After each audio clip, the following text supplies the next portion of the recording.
അമ്മാവൻ പണവുമായി വരുന്നവരെ നീ ഇവിടെ നിൽക്ക്. ഇവിടെ നിൽക്ക്.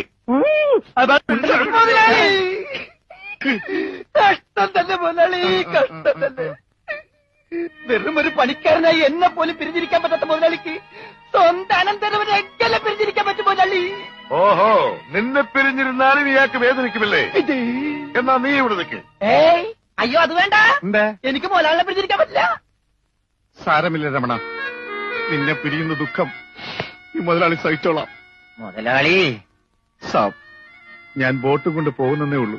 എന്റെ ജീവന്റെ ജീവനും ഇവിടെയാണ്. ഞാനിതെങ്ങനെ സഹിക്കും? അങ്ങനെ ഇരിക്കും എന്നോട് കളിച്ചാൽ. ഞാൻ പോയി വരട്ടെ മക്കളെ. 2-ാം തീയതി വരാം. ഏത് മാസം? എല്ലാ മാസവും 2-ാം തീയതി ഉണ്ടല്ലോ. പോയി മക്കളെ, ഞാൻ വാക്ക് കൊടുത്തു പോയി. ജപാലന വാക്ക് കൊടുത്ത്